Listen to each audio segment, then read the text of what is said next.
The late afternoon sun streamed through the floor-to-ceiling windows of the Grandview estate, casting golden light across the elegant ballroom where my wedding reception was in full swing.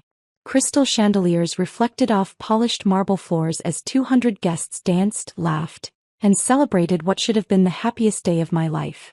I stood at the edge of the dance floor in my $3,000 wedding dress, though my family believed it was a $200 knockoff from a discount bridal shop, watching my new husband Michael spin my flower girl niece around to the music. Everything was perfect. The 5-course dinner prepared by award-winning chefs, the premium open bar, the live jazz band, the stunning floral arrangements that probably cost more than most people's cars. But perfection came with a price that apparently no one in my family believed I could afford. "I still can't believe she managed to book this place," my mother whispered loudly to my Aunt Carol, not bothering to check if I was within earshot.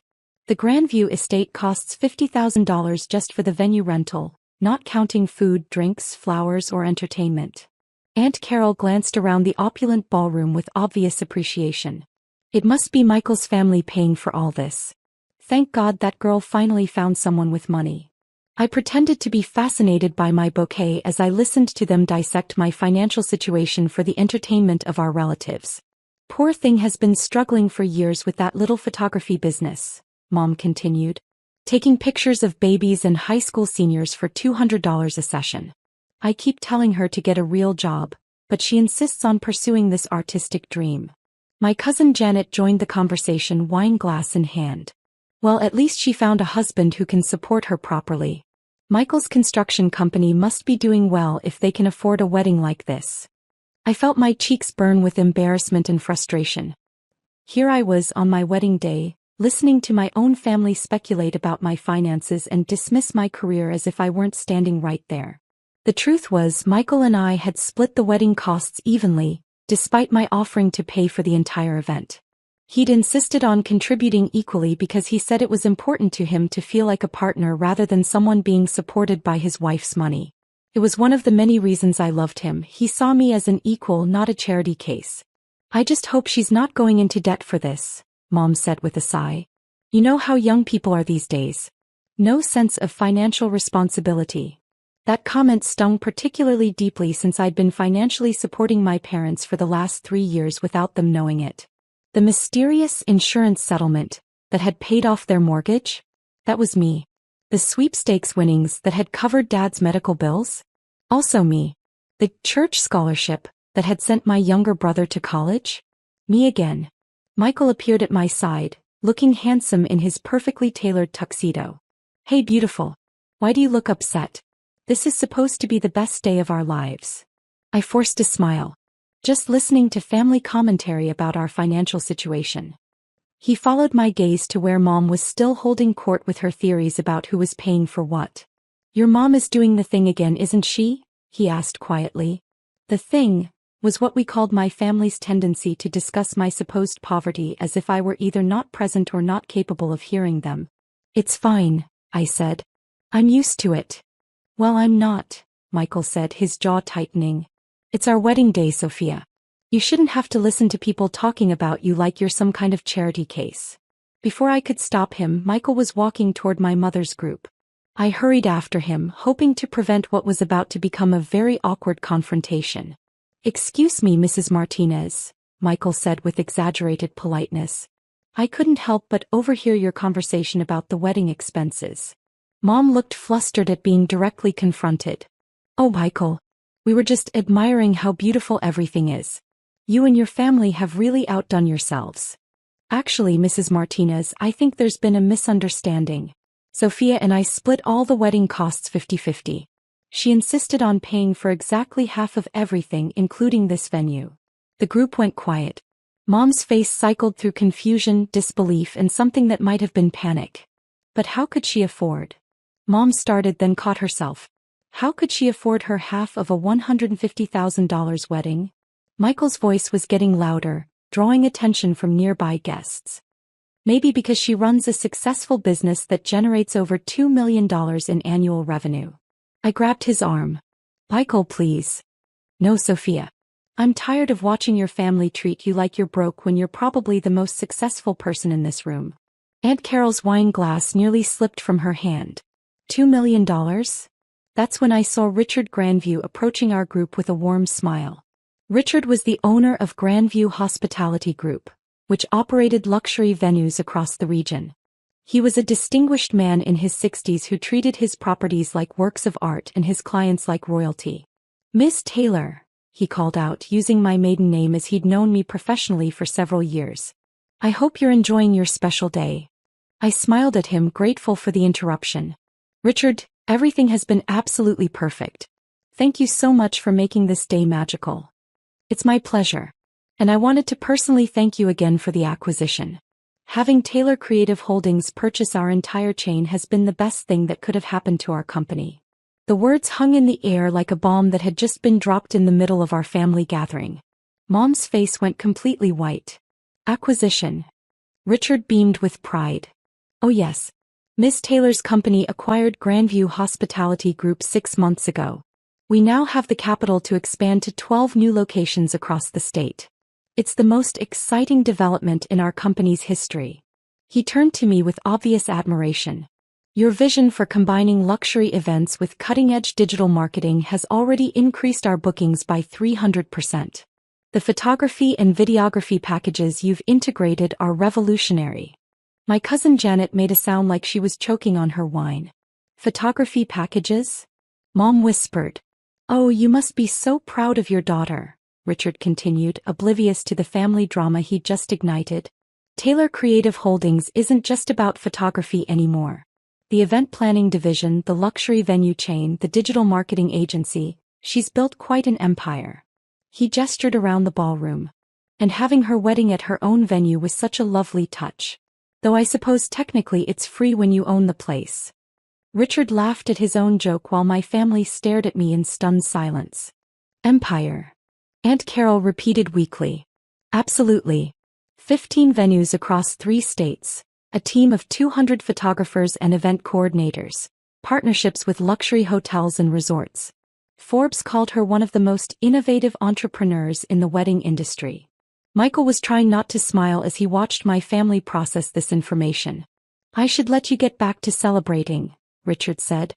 "But Miss Taylor, the board meeting is scheduled for next Thursday to discuss the Las Vegas expansion. We're all very excited about the opportunities there." "Thank you, Richard.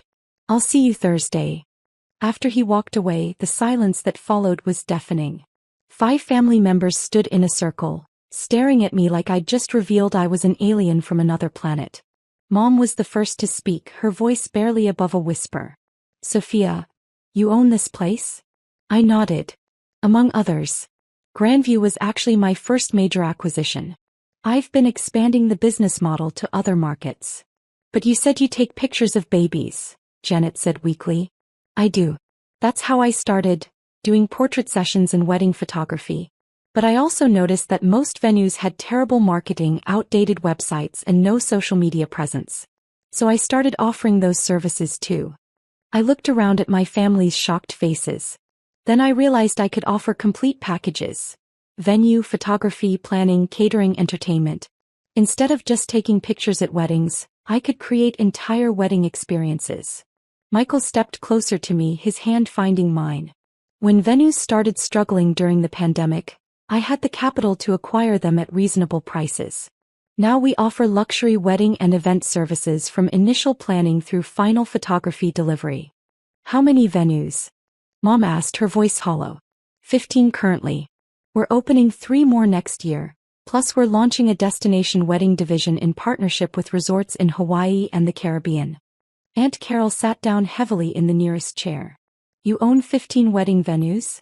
15 luxury event venues. We host weddings, corporate events, galas, and private parties. Last year we coordinated over 2,000 events.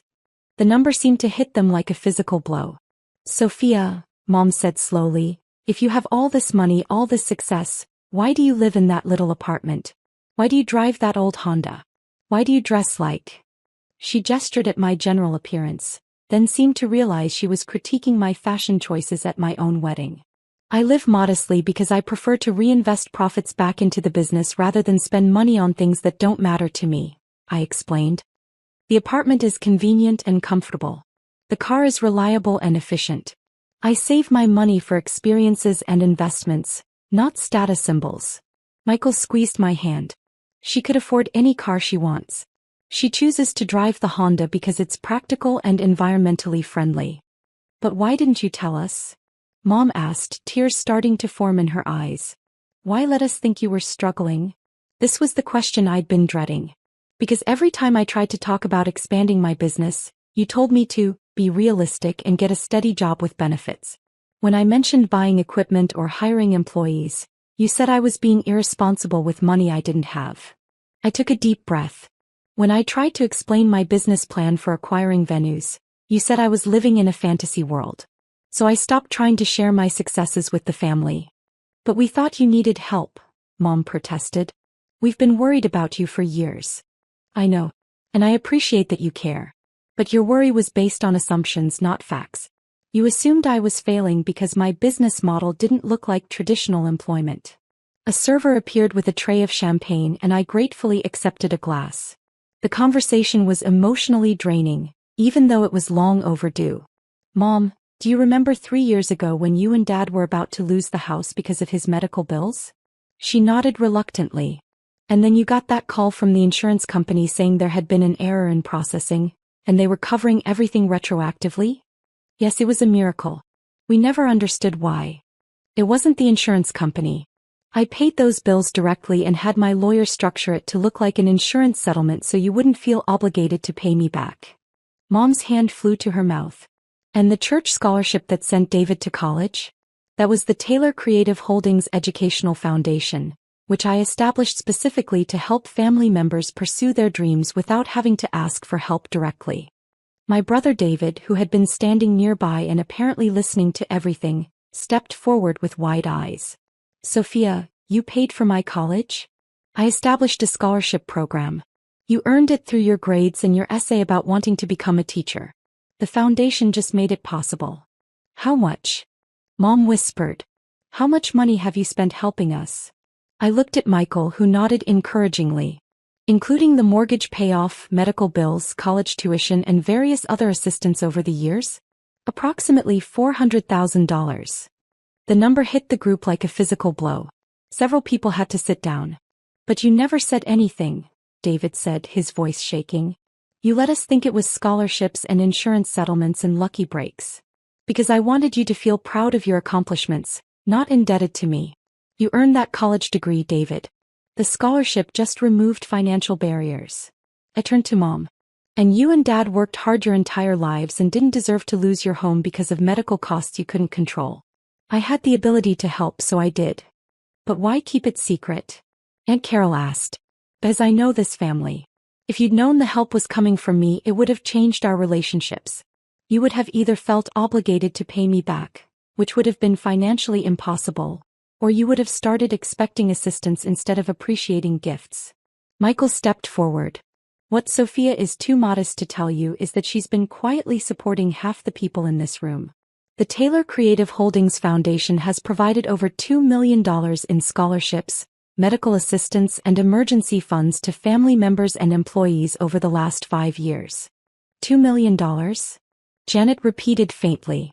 That's just the charitable giving, Michael continued. The business itself is valued at approximately $15 million. Sophia is worth more money than the rest of the family combined, and she's been using that wealth to take care of everyone while letting you believe she was the one who needed help. The silence that followed was broken by the sound of the band starting a new song. Around us, the wedding reception continued as our family processed revelations that changed everything they thought they knew about me. Sophia, Mom said finally, I owe you an apology. We all do. We've been treating you like a child who couldn't take care of herself, when all along you've been taking care of all of us. You don't owe me anything, Mom. You're my family. Taking care of family is what you do when you have the ability. But we've been so condescending. So dismissive of your work, your choices, your lifestyle. You were trying to protect me. I understand that. But protection based on false assumptions isn't helpful. It's hurtful. David stepped forward and hugged me tightly. Thank you, he whispered. For college, for believing in me, for making it possible for me to become a teacher. You did the work, David. I just removed some obstacles. Mom was crying now, tears streaming down her face. I'm so proud of you, sweetheart. I should have said that years ago, but I'm saying it now. You've built something incredible. We're all proud, Aunt Carol added. And we're all ashamed of how we've been talking about you. I looked around at my family, these people who had shaped me, supported me in their way, and yes, sometimes misunderstood me completely. I don't want anyone to feel ashamed. I want us to move forward with better understanding.